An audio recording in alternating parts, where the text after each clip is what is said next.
Bonjour à tous, je suis Valérie Faudon, déléguée générale de la SFEN et j'ai grand plaisir de vous accueillir pour ce webinaire aujourd'hui pour parler d'une nouvelle étude sur le marché des petits réacteurs nucléaires. Donc, le Conseil de politique nucléaire a confirmé le 17 mars le soutien continu de l'État via France 2030 au développement de petits réacteurs innovants. La SFEN a commissionné auprès de eCube une étude pour évaluer concrètement les perspectives de marché de ces SMR et AMR en France. Quels sont les usages de la chaleur et de l'électricité décarbonée que ces SMR et AMR peuvent satisfaire en France? Suivant quelle logique les implantations pourraient-elles se faire géographiquement sur le territoire métropolitain? Donc, je voudrais remercier les présidents et présidentes des sections techniques 8, économie, stratégie énergétique et 15, système énergétique bas carbone de la SFEN. Et sans plus attendre, alors avant de donner la main à Philippe et puis à Laurine, je voulais vous rappeler que après leur présentation, plus un commentaire de ma part, nous aurons une session de questions-réponses. Vous pouvez d'ores et déjà poser vos questions en cliquant sur le petit S que vous voyez en haut de votre écran pour Slido. Donc, vous posez votre question via cet outil. Vous pouvez aussi voter pour des questions qui ont déjà été posées. Et moi, je poserai les questions dans l'ordre de vote. Et si vous n'avez pas ce petit S qui apparaît, vous avez dans la conversation un lien qui vous permet d'arriver sur l'outil Slido et qui donc vous permet de poser vos questions. Donc, j'ai grand plaisir de passer la parole à Philippe Abiven, qui est associé chez eCube Stratégie Consultante, ainsi qu'à Laurine Palix, qui est le manager chez eCube Consultant. Donc, Philippe et Laurine, vous avez la parole. Merci. Bonjour à tous et merci pour cette opportunité de présenter cette étude. Il va falloir juste un instant pour commencer à partager le document parce que les choses se sont un peu ralenties de notre côté. Voilà. Vous devez le voir apparaître à l'écran là normalement. Donc, on a réalisé effectivement. Tout va bien, ok. On a réalisé effectivement une étude sur les perspectives de marché et la logique d'implantation des SMR, AMR à fission, du coup, en France. L'idée étant de répondre ou d'apporter des éléments de réponse à deux questions. Une question qui est quels sont les usages auxquels ces technologies peuvent répondre et aussi quelle pourrait être leur logique d'implantation géographique, c'est-à-dire la manière dont ils se répartiraient sur le territoire français. Alors, c'est une étude qui, quantitativement, donne des indications sur le marché techniquement adressable par les SMR-AMR, c'est-à-dire sur l'ampleur des besoins en térawattheure auxquels ils peuvent techniquement répondre. Par contre, notre étude ne quantifie pas le marché qu'on pourrait appeler économiquement adressable ou commercialement adressable, c'est-à-dire la part qui reviendrait réellement aux SMR-AMR en fonction de leurs caractéristiques de coût, du prix auquel ils peuvent vendre l'électricité et la chaleur qu'ils produisent, en fonction du calendrier aussi dans lequel ils sont disponibles. Sur ces éléments-là, on apporte des éléments de réponse sans apporter de quantification définitive. En termes d'usage, nos travaux portent sur 5 usages, 4 usages de type chaleur et puis l'usage électricité. Les usages chaleur dont on va parler ici, c'est les usages en tant que chaleur industrielle, sous forme de vapeur en particulier. Donc, c'est produire de la vapeur qui est consommée dans des sites industriels pour différentes applications dans différents procédés. Et puis, sur la partie 2 que vous voyez ici, c'est les réseaux de chaleur urbains, c'est-à-dire les systèmes de chauffage collectif, souvent à l'échelle d'une ville ou d'un quartier. Ça, c'est des marchés qui sont qualifiés à forte matérialité aujourd'hui parce qu'ils existent déjà avec des niveaux de consommation importants.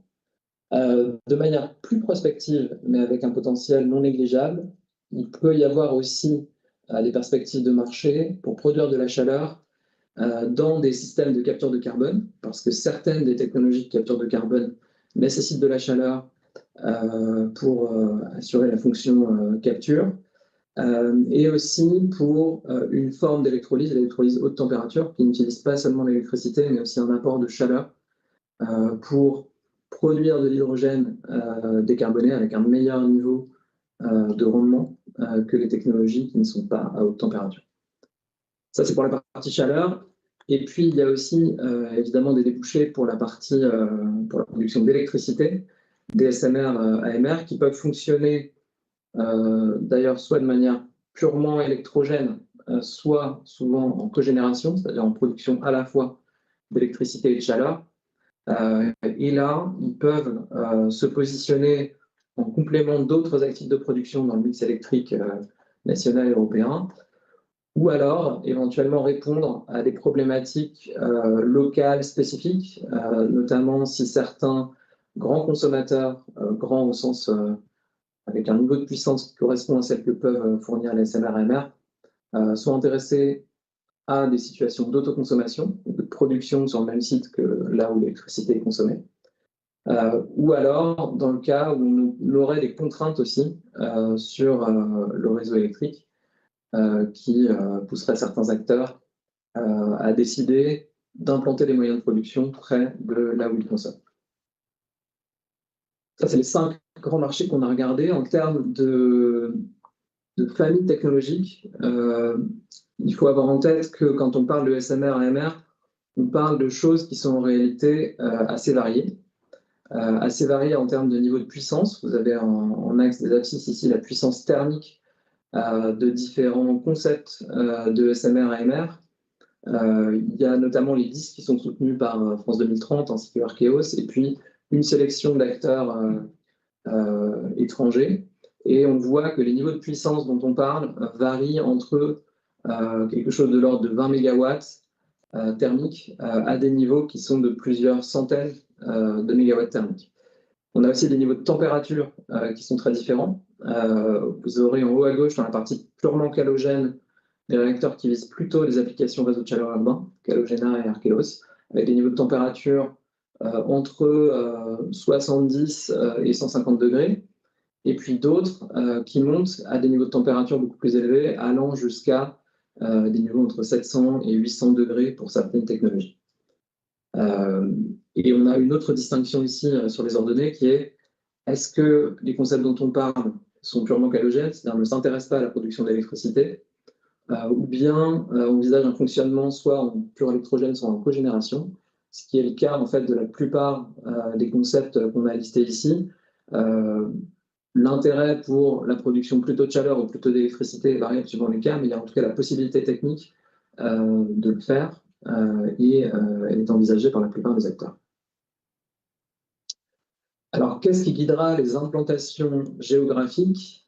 Là, il faut distinguer les usages chaleur et électricité.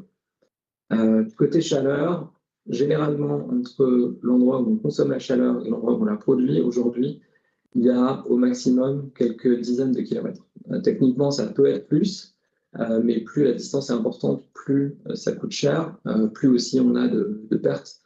Donc aujourd'hui, généralement, on est entre 1 et 25 km de distance, ce qui veut dire que les déterminants de localisation pour l'approvisionnement en chaleur, c'est l'endroit où se trouvent les sites industriels, les réseaux de chaleur urbains, avec la possibilité de mutualiser ces besoins, ce qui est déjà parfois fait d'ailleurs dans le cadre de réseaux mixtes ou de réseaux entre acteurs industriels. Côté électricité, là, la perspective est différente parce qu'il y a d'abord une possibilité d'injecter sur le réseau de transport national, avec du coup une liberté d'implantation qui est beaucoup plus large. On peut imaginer que notamment les sites qui ont déjà été utilisés pour la production d'électricité, d'anciennes centrales thermiques, ou des sites qui ont déjà accueilli des activités nucléaires, soient indiqués pour installer des SMR et AMR. Et pour ce qui est d'une logique plus pour répondre à des problématiques spécifiques, là, les zones qui seraient concernées seraient là où il y aurait des contraintes de capacité de raccordement sur le réseau RTE, et les endroits où des acteurs s'intéressent à l'autoconsommation, et donc là, ça va être des implantations industrielles ou de data centers. Face à ça, il y a aussi des contraintes techniques d'implantation qui varient en nature et en degrés suivant les concepts, notamment parce que ce n'est pas les mêmes technologies d'un concept à l'autre, et puis il y a des questions de taille aussi qui ne sont pas les mêmes. Mais les questions qui vont se poser seront la disponibilité du foncier, l'accessibilité au réseau électrique aussi, pour assurer les fonctions de sûreté de certains réacteurs, pour également évacuer la puissance excédentaire dans certains cas. On a parfois besoin d'une source d'eau plus ou moins importante suivant les technologies. Et il y a des questions qui se posent vraiment à une échelle très locale, qui vont être sismicité, submersion, acceptabilité locale et aussi sécurité industrielle au sens compatibilité avec le zonage des PPRT. Alors, quand on regarde la taille de marché dont on parle, sur la partie approvisionnement en chaleur, l'ordre de grandeur qu'on trouve en France pour un horizon, disons 2050, c'est plus de 100 TWh thermiques, sachant que ça, c'est le marché techniquement adressable. Donc, c'est ce qui techniquement pourrait être alimenté par des SMR-AMR. Et là, on prend la famille SMR-AMR dans son ensemble. En réalité, si on regardait pour une application en particulier, il pourrait y avoir des questions de correspondance de taille et de température qui font que le techniquement adressable pour une technologie peut être plus réduit que le techniquement adressable pour l'ensemble des technologies qu'on présente ici. Comment ça se décompose? D'abord, la chaleur industrielle. Ça représente, dans notre estimation, 70 TWh thermiques, une soixantaine de clusters, c'est-à-dire de groupes de sites consommateurs en France.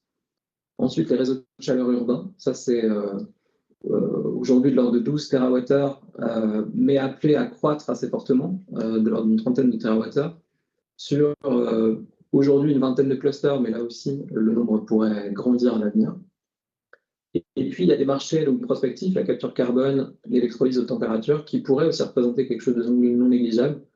Capture carbone, potentiellement plus de 10 TWh thermiques, électrolyse à haute température, un chiffre pour le coup plus réduit, entre 0,5 et 3. Ça, c'est les grands résultats. Ce qu'il faut avoir en tête, c'est que suivant la technologie, en réalité, on ne va pas adresser forcément l'intégralité du spectre des applications industrielles et réseaux de chaleur pour des raisons de pression et de température.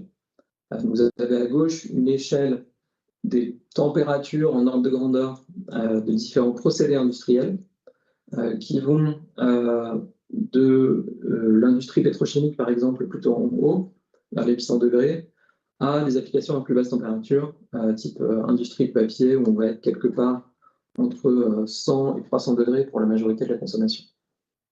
Ça, c'est un premier élément. Deuxième élément, certains procédés ne sont pas adressables par la production de chaleur des SMR-AMR, telles quelles en tout cas, et ça va être le cas notamment d'un certain nombre de fours à l'intérieur desquels on a des procédés à chaleur sèche qui ne sont pas directement remplaçables ou alimentables par une production de vapeur. Les technologies dont on parle, du coup, ont des plages de température assez différentes. Les réacteurs à eau légère sont à gauche ici, et on voit qu'on est au maximum de l'ordre de 250-300 degrés en sortie du circuit secondaire. Et quand on monte sur les technologies, par contre, avancées, neutrons rapides, sel fondu, haute température, on atteint des niveaux qui peuvent être de l'ordre de 500, 600 ou 700 degrés. Et on a indiqué ici les ordres de grandeur, aussi de niveau de température envisagés par les acteurs aujourd'hui, sachant que ces niveaux-là peuvent également changer à l'avenir durant les phases de design. Voilà pour les premiers éléments. Maintenant, sur plus précisément la cascade en TWh pour arriver à notre estimation et la carte, je te laisse prendre la main, Louis. Merci Philippe. Donc aujourd'hui en France, la consommation de chaleur par l'industrie, elle est évaluée environ à 170 TWh. Et comme évoqué précédemment, ça recouvre des applications et des plages de température nécessaires assez variées. On estime qu'environ 50% de ces consommations de chaleur aujourd'hui sont sur des plages de température qui sont inférieures à 250 degrés. Donc, ça va être du séchage, des procédés de séchage dans l'agroalimentaire ou encore dans les industries de pâte à papier. Et ça correspond à des plages de température qui sont adressables par des technologies des réacteurs à eau pressurisée ou à eau bouillante. Les réacteurs à haute température ou les réacteurs neutrons rapides, eux, ils peuvent fournir des températures qui peuvent aller jusqu'à 700 degrés et plus. Et donc, au global, ces différentes technologies permettent d'adresser jusqu'à 80% des consommations de chaleur dans l'industrie, qui représentent donc les consommations en dessous de 800 degrés et les consommations liées à des phases de préchauffage dans certains procédés industriels comme le vaporéformage. Donc, finalement, les applications qui sont exclues de notre marché comme étant non adressables, c'est celles mentionnées par Philippe, de la métallurgie ou encore dans l'industrie verrière, où il y a une nécessité d'avoir des fours avec des plages de température au-dessus de 800 degrés. Et donc, sur ces 140 TWh qui sont aujourd'hui adressables en termes de plages de température, on estime qu'environ 70 TWh, donc à peu près la moitié, sont localisés dans des clusters industriels qui représentent une taille critique minimale. Donc, on a quantifié à peu près à des clusters qui ont une consommation de plus de 160 gigawattheures de consommation de chaleur annuelle, ce qui représente en fait une puissance d'un réacteur environ de 20 mégawatts thermiques utilisés en base continue. Donc, c'est la taille des petits réacteurs et donc c'est la taille critique minimale pour pouvoir être un cluster éligible comme étant dans le marché techniquement adressable. À noter que cette clusterisation, elle s'est faite en regroupant des sites de consommation dans un rayon de 20 km. Et donc, on arrive à 70 TWh de marché techniquement adressable par les SMR, AMR. Néanmoins, comme l'avait précisé Philippe, toutes les technologies ne pourront pas répondre à l'ensemble de ce marché. Elles ont des contraintes techniques spécifiques qui leur permettront d'adresser tout ou partie de ce volume de marché, qui vont être liées à la taille minimale des designs, au range de température, à la plage de température que ces technologies peuvent adresser, à leur capacité de modulation de la fourniture de chaleur pour s'adapter à des profils de consommation d'industriels qui peuvent être assez variés, mais il y a aussi des contraintes de déploiement autour de la disponibilité du foncier, d'un accès à l'eau pour alimenter les circuits de refroidissement ou un accès à des puissances de raccordement électrique suffisantes. Donc ça, ce sont les points C et D qui sont notés comme étant des contraintes spécifiques qui seront liées spécifiquement à chacune des technologies. À cela, il faut évidemment ajouter la compétitivité économique. Les industriels, dans leur choix des solutions de décarbonation, ont d'autres options que les SMR et AMR, qui peuvent être autour de la biomasse, du biométhane. On peut retrouver aussi le solaire thermique, les PAC ou les solutions CSR. Et donc, c'est selon la compétitivité comparée économique de ces différentes solutions que le choix va être fait par les industriels. Et enfin, on a aussi des éléments de calendrier. Les industriels font face à des pressions économiques, réglementaires, des pressions de leurs parties prenantes, et donc s'engagent dans des calendriers de décarbonation qui peuvent ou non être compatibles avec l'arrivée à maturité et à échelle des technologies AMR et SMR. Enfin, on peut noter d'autres critères qui seront des facteurs qui vont influencer la capacité de ces technologies à capturer une part de cette décarbonation de chaleur, qui sont autour des risques de contrepartie, des risques de retard du déploiement de ces installations et des éléments autour de l'acceptabilité locale pour le déploiement de ces SMR, AMR. Et donc, ces 70 TWh de techniquement adressables que nous avons quantifiés sur la page suivante, ils sont répartis autour de 60 clusters industriels français, dont vous avez la carte présentée à l'écran. Et donc, assez logiquement, on va retrouver les grands sites industriels français dans le nord du pays, donc autour de la région du Havre avec Port-Jérôme ou Gonfreville. Vous en avez également au nord et à l'est, dans la région de l'est, autour des zones industrielles de Chalampé et de Bischheim. Et enfin, dans l'est du pays, on retrouve la vallée de la Chimie et la zone de Fos-sur-Mer, qui sont donc des régions industrielles. Et on a des petits points sur la carte, donc des plus petits clusters qui sont disséminés sur le territoire et qui sont l'héritage d'un développement industriel local dans ces régions, surtout autour d'industries de pâte à papier ou d'industries agroalimentaires. Alors, Sur la même logique, le même exercice pour le marché des réseaux de chaleur urbains, on a aujourd'hui en France une fourniture de chaleur par les réseaux de chaleur urbains autour de 30 TWh. Et on estime que selon les scénarios de développement de nouveaux réseaux et d'extension des réseaux actuels, on pourrait quasiment doubler cette part de fourniture de chaleur des réseaux urbains à horizon 2050. Donc on serait autour de 60 TWh de fourniture de chaleur par des RCU qui ont, eux, des plages de température qui sont adressables par les SMR AMR. On est autour de 60 à 300 degrés Celsius et donc complètement adressable par ces technologies. Une part de ces réseaux de chaleur urbains sont aujourd'hui déjà équipés de solutions de fourniture de chaleur décarbonées. Et donc, on a supposé ici que des installations qui sont déjà pourvues d'équipements de fourniture de chaleur autour des récupérations de chaleur dans les unités de valorisation énergétique ou encore de la géothermie ne sont pas des sites propices pour le développement des SMR AMR au titre que ces installations ont des durées de vie importantes. Et donc, aux horizons 2050, il y aura peu ou pas d'opportunités de déploiement sur ces sites déjà installés. Néanmoins, toutes les autres technologies et tous les autres RCE aujourd'hui sont aujourd'hui considérés comme étant adressables par les SMR AMR.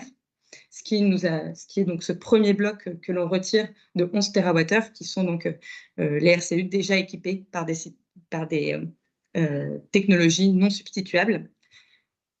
Sur le critère de taille critique minimale, qui a été appliqué aussi sur une logique de clusterisation, donc en regroupant un certain nombre de RCU, ça nous permet de retenir aujourd'hui un marché de 12 TWh de RCU, enfin de fourniture de chaleur par des RCU adressables. Et donc, en tenant compte du critère de développement et d'extension de réseau, on pourrait atteindre 21 TWh supplémentaires et donc atteindre un marché total adressable sur ce réseau, sur ce segment des réseaux de chaleur urbains d'une trentaine de TWh. Similairement à l'industrie, les contraintes techniques, les contraintes de concurrence économique des technos et les effets de calendrier vont venir réduire la part adressable réellement par les SMR AMR.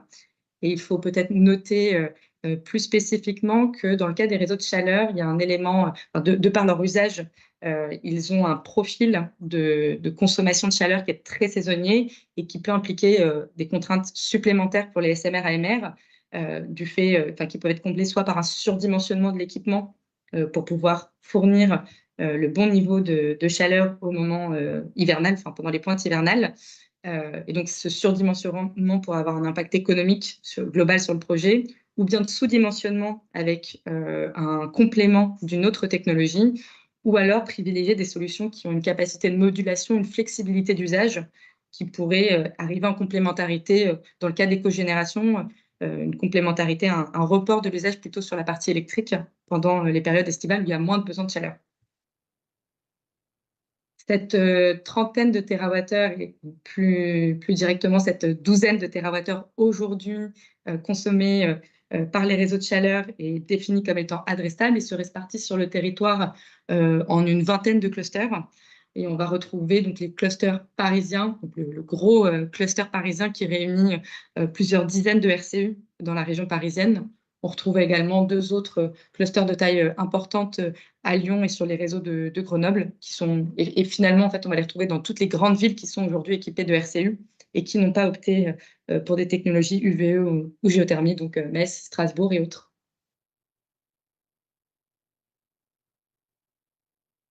Voilà pour la partie chaleur.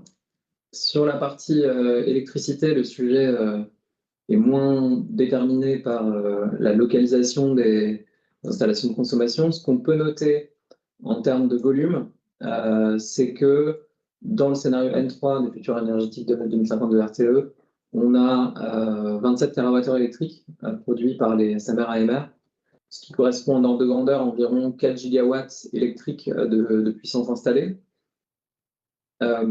Évidemment, là, il y a moins de questions de marché techniquement adressable parce que quand on produit de l'électricité, on peut la vendre au même titre que l'électricité produite par tout autre moyen.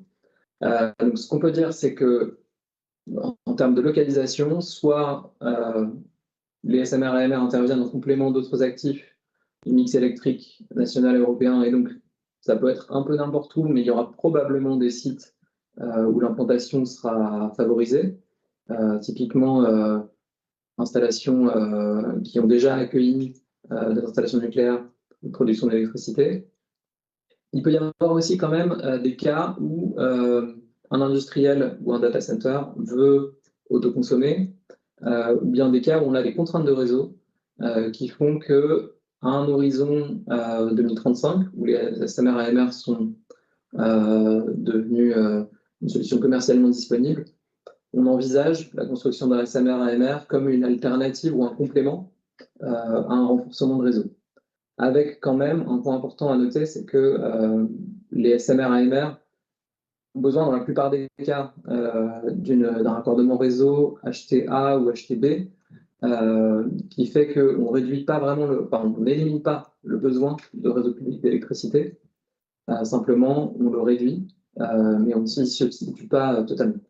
Et en termes de localisation, si on parle des endroits où il y aura des contraintes en 2035 sur le réseau électrique français, c'est pas évident à anticiper. Les indications que donne RTE, c'est qu'il y a des catégories de priorité sur les zones où il y a une augmentation prévue de la consommation d'électricité. Peut-être que certaines de ces zones-là, du coup, en 2035, n'auront pas encore le renforcement de réseau dans la mesure nécessaire et que cette question pourrait se poser. Et donc, on a mis à droite les cartes des 3 zones de priorité telles qu'elles sont vues aujourd'hui.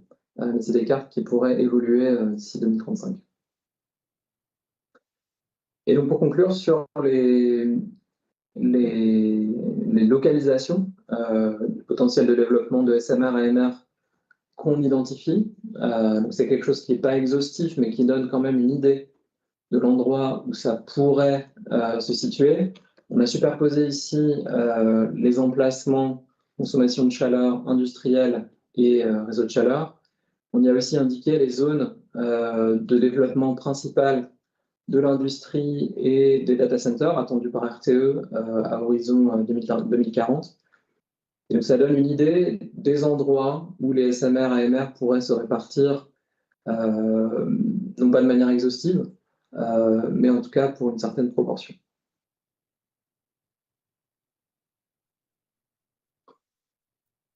Et cette page conclut du coup notre présentation. Merci beaucoup Philippe. Donc je voudrais compléter votre présentation par quelques commentaires de la SFEN que nous publierons en même temps que l'étude. Avant ça, je voudrais vous rappeler que vous pouvez poser des questions via l'outil Slido, donc soit directement en appuyant sur le S en haut de votre écran, et si vous ne l'avez pas, vous trouverez le lien dans votre conversation. Il y a déjà pas mal de questions, donc vous pouvez soit poser la vôtre, soit voter pour une question qui a déjà été posée. Moi, je les prendrai dans l'ordre des votes. Voilà. Donc, dans un contexte français d'un fort investissement sur les réacteurs de forte puissance de type EPR2, et d'ailleurs la SFEN publie aujourd'hui son cahier d'acteurs dans le cadre du débat sur la construction de 2 EPR2 à Bugey, l'étude menée par eCube confirme qu'il existe en plus des perspectives de marché pour les réacteurs de petite puissance de type SMR-AMR afin de servir les besoins spécifiques. Donc, d'abord avec le besoin d'énergie technique bas carbone qui est adressable par ces petits réacteurs, soit qu'halogène, soit en cogénération. Et on l'a vu pour un besoin supérieur à 100 TWh thermiques à l'horizon 2050. Donc, on a essayé de convertir ça en réacteurs pour voir à peu près combien de réacteurs ça faisait. Donc, c'est 100 TWh thermiques correspondent à peu près à une capacité de production de 12,5 gigawatts thermiques. Et si on prend des modèles moyens de petits réacteurs avec une puissance moyenne indicative de 50 MWh thermiques, ça fait à peu près 250 modules qui se répartissent, comme on l'a vu, entre 3 types de besoins. D'abord l'industrie, sur 57 clusters. Ensuite, évidemment, les réseaux de chauffage urbain sur une vingtaine de clusters et plus aussi des besoins nouveaux en termes de production d'hydrogène bas carbone et de capture et séquestration de carbone. Ensuite, l'étude permet de concrétiser aussi les 4 gigawatts électriques du scénario N03 de l'étude futur énergétique 2050 de RTE, en précisant à la fois les besoins à servir, que ce soit des besoins industriels ou des besoins des data centers, mais aussi pour servir des besoins locaux. Donc, ça permet de préciser des informations de localisation éventuelles. Donc, sur la base de cette étude, la SFEN émet 3 recommandations. Alors, la première, on rappelle toujours que la réglementation et les dispositifs de soutien actuels en France à la décarbonation de la chaleur, comme le fonds chaleur de l'ADEME, sont toujours limités exclusivement au déploiement de la chaleur renouvelable et de récupération. Donc, il est nécessaire pour donner de la visibilité aux acteurs, que ce soit les futurs clients, enfin les futurs utilisateurs de cette chaleur ou bien les futurs producteurs, d'apporter une neutralité technologique complète à la fois au niveau français et européen à la réglementation et à ces dispositifs de soutien. La deuxième remarque, on reprend notre recommandation à la PPE, qui est l'engagement de la France pour la construction au début des années 2030 d'au moins 2 unités à eau légère calogène ou en cogénération, l'une sur un site nucléaire existant, l'autre sur un nouveau site, et le lancement en parallèle de 2 démonstrateurs de réacteurs avancés. Et puis enfin, notre troisième recommandation, suivant l'étude que nous avons publiée cet été dans la RGN, réalisée avec OpinionWay, nous recommandons aux collectivités locales engagées dans la décarbonation d'engager une réflexion et un débat local sur le potentiel apporté par ces solutions dans leur plan énergétique. Voilà. Donc, j'ai fini pour le commentaire de la SFEN, donc nous publions cet après-midi. Je vais commencer les questions, si vous le voulez bien. Donc, la première concerne Paris. Donc, Philippe, Laurine, vous parlez d'un gros cluster parisien pour la chaleur. Donc, comment implanter un SMR en périphérie de Paris, à la fois pour des raisons de sûreté et d'acceptation? Alors, on n'a pas traité cette question. On s'intéresse exclusivement à ce qui est techniquement adressable, mais effectivement, à proximité des villes, de manière générale, la question de l'acceptation locale et aussi, en fait, de la compatibilité avec les PPRT se posera. Ce qu'il faut avoir en tête, c'est qu'il peut y avoir une certaine distance entre le SMR-AMR et le lieu de consommation. J'ai parlé de 25 km, qui est un peu le maximum qu'on observe aujourd'hui. Sur les niveaux de chaleur nécessaires pour les réseaux de chaleur, on peut envisager que ça aille à terme au-delà de ce niveau. Merci. Quelle est la compétitivité de la chaleur nucléaire par rapport à la chaleur renouvelable? Alors, les sources publiques qu'on a de la part des porteurs de projets indiquent des niveaux de coût complet de la chaleur qui sont inférieurs à 60 € par mégawattheure. C'est généralement quelque part entre 20 et 60 qui est cité, ce qui rend la chaleur nucléaire compétitive par rapport à la plupart des sources de chaleur renouvelables. Là où il y aura, je pense, la meilleure compétitivité d'alternatives, ce sera notamment sur les pompes à chaleur pour les usages à relativement basse température, c'est-à-dire de l'ordre de 100 degrés. Mais a priori, si ces niveaux-là sont les bons, les SMR-AMR seront compétitifs économiquement. Merci. Troisième question. Pouvez-vous à nouveau expliquer le concept de taille critique qui est au point B de la slide 8? Donc, c'est la slide qui est consacrée à la cascade sur l'industrie, où on regarde d'abord la compatibilité température, point A, et ensuite le point B, la taille critique pour évaluer le marché techniquement grâce à. Alors, la logique de cette taille critique, c'est de dire qu'il ne sera pertinent de déployer une solution SMR-AMR qu'en ayant en face un niveau de consommation de chaleur qui permette de justifier économiquement les investissements et les CAPEX qui seront engagés pour ce type d'installation. Et donc, En regardant aujourd'hui les tailles des designs qui sont proposés par les différents acteurs, il y a assez peu de designs qui sont de toute petite taille. On a défini une taille minimale à environ 20 MW thermiques de puissance de fourniture, ce qui correspond donc en utilisation basse continue à 160 gigawattheures de consommation annuelle. Et donc, c'est cette taille critique qui nous a permis de définir le seuil minimal de consommation pour qu'un cluster puisse, par sa taille, justifier l'implantation d'un SMR-AMR.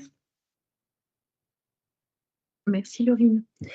La SNBC prévoit un triplement des besoins de chaleur livrés par les réseaux de chauffage urbain. C'est très optimiste. Quand la quantité de chaleur est globalement stable depuis 10 ans, comment parvenez-vous à ce doublement des besoins de chaleur livrés? Alors, le scénario qu'on présente ou qu'on utilise n'est pas celui de la SNBC, c'est le nôtre. Il est un peu plus conservateur que ce niveau-là. Par contre, il y a une vraie dynamique au développement des réseaux de chaleur urbains, qui fait que notre scénario conduit à une forte augmentation.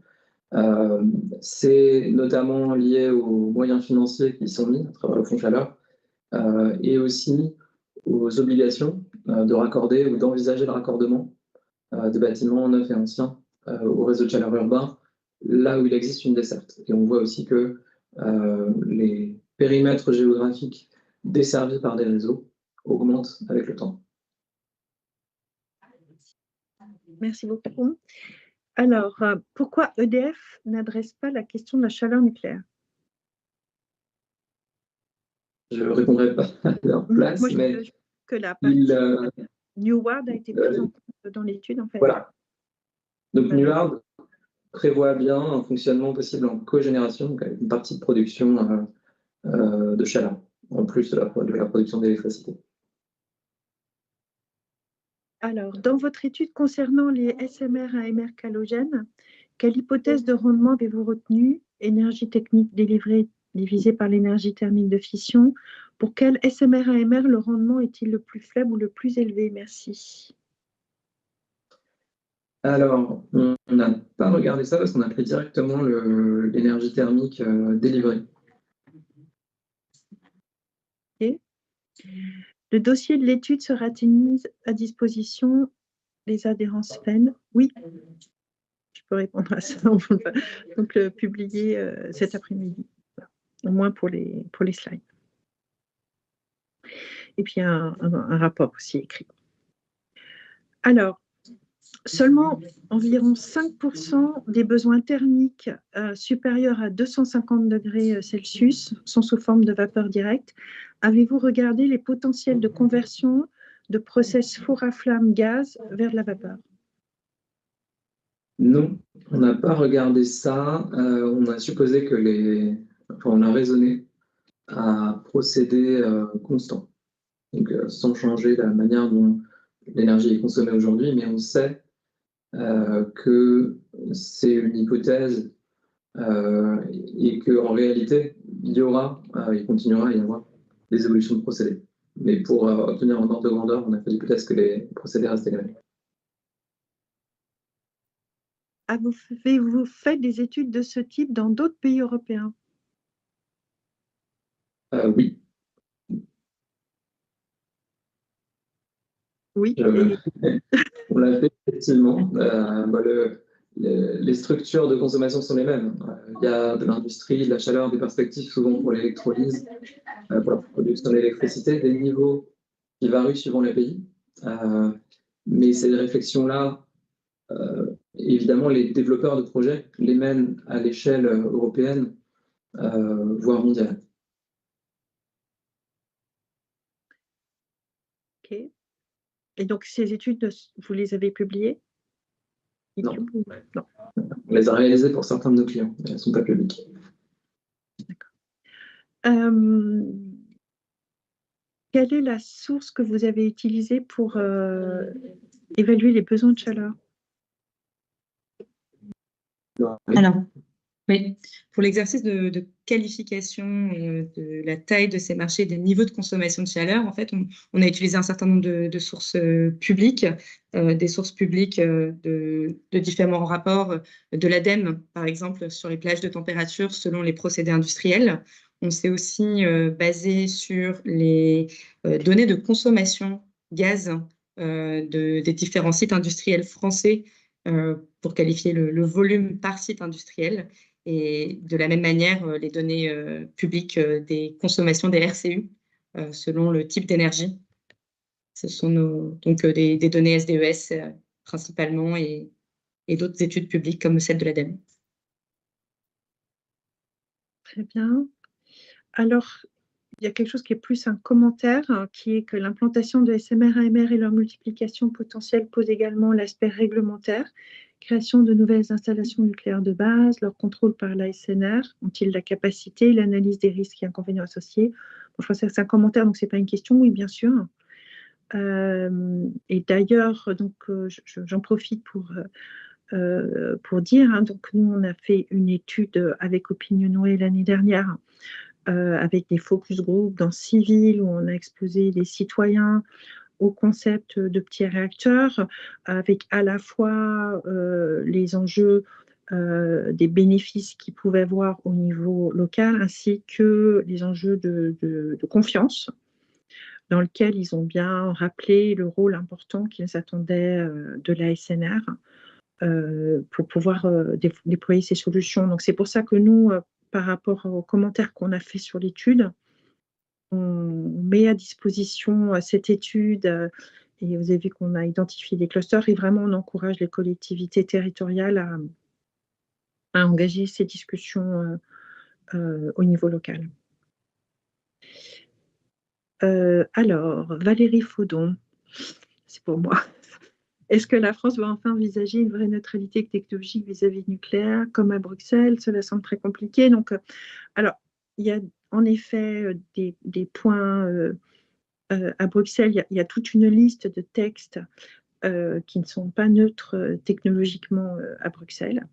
Mais il y a récemment, sur ces 2 ou 3 dernières années, enfin des textes qui sont neutres technologiquement, comme par exemple le NZIA ou la réforme du marché de l'électricité. Mais il y a tout un travail, en effet, à faire pour que la réglementation soit neutre technologiquement. La France est très engagée sur la partie hydrogène bas carbone, même s'il y a encore du travail à faire. Et c'est vrai que notre recommandation, c'est d'engager le même type de démarche sur la partie chaleur, en effet.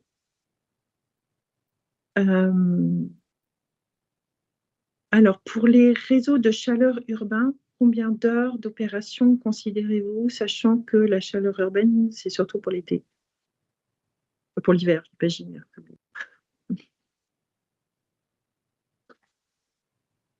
Laurine, si tu peux reprendre la question. Alors, je n'ai plus en tête la réponse précise, mais en effet, on a bien pris en compte, en fait, on a pris en compte les totales de consommation de chaleur qui donc ont en effet tiennent compte d'un profil d'utilisation qui est concentré sur les mois d'hiver et très peu utilisé l'été. Donc, je sais que dans le rapport, vous aurez l'information du facteur de charge qui a été retenu pour l'étude. Mais je n'ai pas en tête le chiffre précis du nombre d'heures. D'accord, on va au rapport. Alors, peut-on mutualiser les besoins entre les industriels et les réseaux de chauffage urbain sur l'implantation territoriale? Oui, c'est possible. Ce n'est pas forcément les mêmes niveaux de température, par contre, mais on peut imaginer des configurations où on a des boucles à plus haute température pour certains besoins industriels et d'autres à plus basse température, de l'ordre de 70 à 150 degrés, pour les réseaux de chauffage urbain. Donc, mélanger les deux est possible et c'est parfois déjà le cas. Sur les modèles en cogénération, avez-vous regardé le potentiel apporté par la flexibilité de production entre la chaleur et l'électricité? Là-dessus, effectivement, ça a une valeur de pouvoir moduler entre chaleur et électricité. Ça permet de maintenir un facteur de charge constant, même quand on a une variation du besoin de chaleur. Ça peut permettre aussi, si on a un système de stockage de chaleur, de mieux saisir les opportunités de marché liées aux variations de prix sur le marché de gros de l'électricité. Néanmoins, on n'a pas fait d'évaluation économique de l'intérêt que ça pourrait avoir. Alors, la question de l'implantation d'un SMR à Fos est-elle toujours d'actualité? 2035 n'est-il pas trop tard? Idem pour Dunkerque. Alors, pourra-t-on voir la présentation? Oui. Merci. Donc, je vous laisse répondre à votre première question. Alors, sur Fos et Dunkerque, je n'ai pas d'informations particulières à partager. Sur la question de 2035,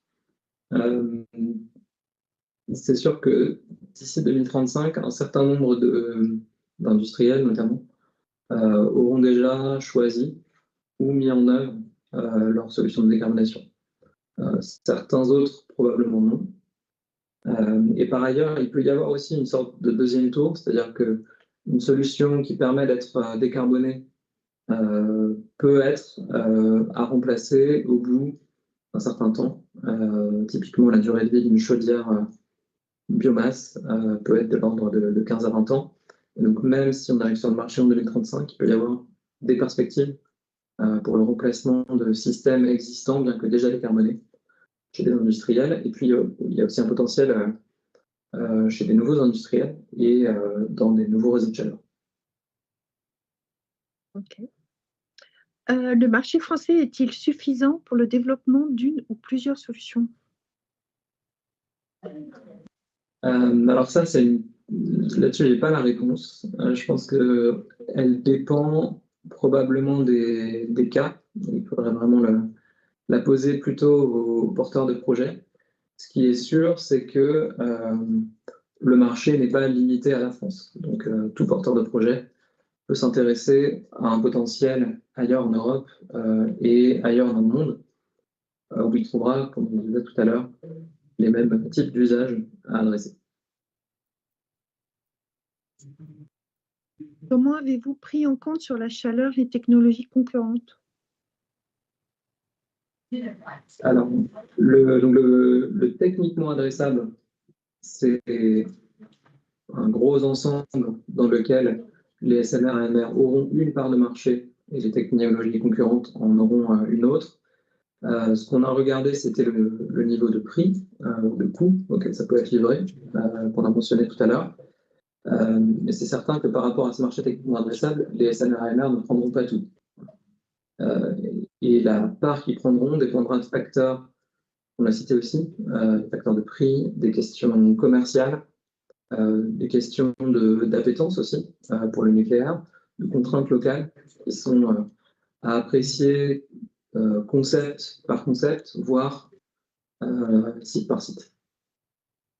Et peut-être en complément, il y a eu, comme je l'ai présenté, dans le cas des RCU, on a pris en compte le fait que certaines installations ont déjà des modes de fourniture de chaleur décarbonés avec des solutions qui ont une durée de vie, on va dire, suffisante pour couvrir la plage jusqu'à 2050. C'est le cas de la géothermie, c'est le cas également aussi des installations qui sont déployés en synergie avec des UVE, donc unités de valorisation énergétique. Donc, on fait l'hypothèse que cette concurrence technologique enlève des parts de marché adressables, retire ces sites du marché adressable par les SMR. Donc, il y a une prise en compte de ce qui est non substituable dans les technologies concurrentes sur le reste de notre cascade pour aller jusqu'à un marché commercialement et économiquement adressable. Il y a tous les éléments que Philippe vient de mentionner autour de la compétitivité économique.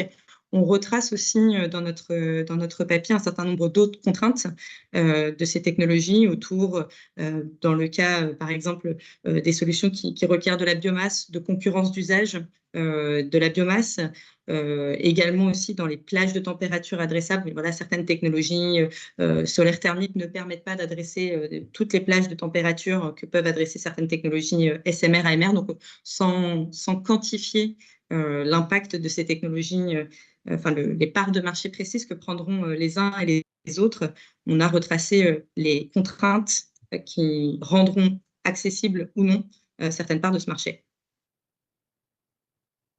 Merci beaucoup. Alors, les porteurs de projets français sont un peu en retard sur les porteurs de projets US.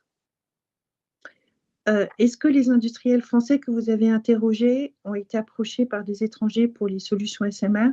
J'en profite pour préciser qu'en effet, il y a eu la semaine dernière 2 annonces, enfin une importante aux États-Unis, avec le premier béton d'un premier réacteur donc à haute température à Oak Ridge. Et puis aussi l'annonce d'autorisation de construction pour un premier réacteur SMR au Canada sur OPG. Donc, on a fait 2 annonces la semaine dernière. Donc, est-ce que les industriels français que vous avez interrogés ont été approchés par ces fournisseurs étrangers que vous avez mis d'ailleurs sur la slide pour comparer un peu les 10 solutions françaises avec un certain nombre de solutions nord-américaines? On n'a pas posé la question, mais on voit, il y a une annonce qui est celle de Data 4 avec Westinghouse, qui n'est pas un industriel, mais qui est un exploitant de data center. Et puis par ailleurs, on voit aussi des Nord-Américains au sens large s'intéresser de près et même faire des annonces de nature commerciale ou pré-commerciale en Europe. Alors, une question que je vais prendre moi, qui est: bonjour, dans la course au SMR, quels sont les projets français les plus matures et utilisant une technologie déjà maîtrisée et donc qui ont plus de chances d'aboutir rapidement? Donc, la position de la semaine, c'est qu'on est neutre en fait par rapport à l'ensemble des 10 projets. Mais on nous pose des questions de maturité. On dit qu'il y a 2 questions à poser. La première, c'est: est-ce qu'il existe une usine pour faire le combustible de cette technologie? Et la seconde, est-ce que cette technologie a déjà existé à l'état industriel? Voilà, donc pour nous, ce sont vraiment les 2 critères qui permettent, disons, de classer par maturité les différentes technologies. Ouais, je voudrais en rester là parce qu'on a une position neutre autrement par rapport aux 10 porteurs de projets. Alors, on commence à avoir bien répondu aux questions. Alors, une autre question sur dans quel pays vous avez fait les mêmes études? En fait, quand on regarde à l'échelle européenne, la première sélection qu'on fait, c'est les pays où il existe un environnement politique favorable au développement du nucléaire. Donc, on s'est intéressé à cela. Alors, sur toujours la diapo de la chaleur industrielle, une fois toutes les contraintes déduites du marché techniquement agressable de 70 TWh, quel est le marché restant? Donc, je ne sais pas si je comprends bien la question. Je pense que je vois. C'est en fait question de quel est le marché plutôt commercialement adressable. Donc, le bout de la cascade, qu'on n'a pas quantifié. On ne l'a pas quantifié parce que ça dépendra fortement des technologies et ça demande aussi une analyse assez approfondie et un jeu d'hypothèses aussi sur lesquelles on n'a pas travaillé ici. Merci. Alors, pour l'estimation des besoins en chaleur techniquement adressables, avez-vous fait la distinction entre plug-in versus extended? Certains procédés sont difficilement compatibles avec la fourniture de chaleur par une source externe, par exemple les hauts fourneaux où le charbon est utilisé comme réducteur. Donc, en effet, on a bien tenu compte des applications spécifiques. Donc, c'est un très bon exemple. Les hauts fourneaux, au-delà du fait qu'on est sur des tranches de température qui, sur la plupart des acteurs, ne sont pas adressables, dès lors qu'il y avait un usage du combustible qui servait autre chose que la chaleur, ça a été considéré comme étant non adressable sur le marché SMR-AMR. La présentation est-elle accessible par un investisseur? La réponse est oui. La présentation sera publiée sur le site de la SFEN cet après-midi. Donc, elle est publique. Dans les grands pôles industriels du Nord, les futurs EPR2 ne risquent-ils pas de prendre le marché de la création de chaleur industrielle via la connexion de leur circuit tertiaire à un réseau de chaleur? Alors ça, c'est une question que je ne maîtrise pas. Alors pour moi, le circuit tertiaire, on n'est pas aux zones de température qu'on considère dans l'étude, hein. On est à 40 degrés. Et à ma connaissance, les EPR2 de Gravelines n'auront pas de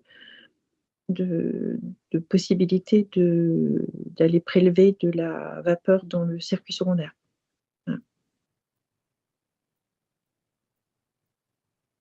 Comment assurer une continuité ça sera la dernière question.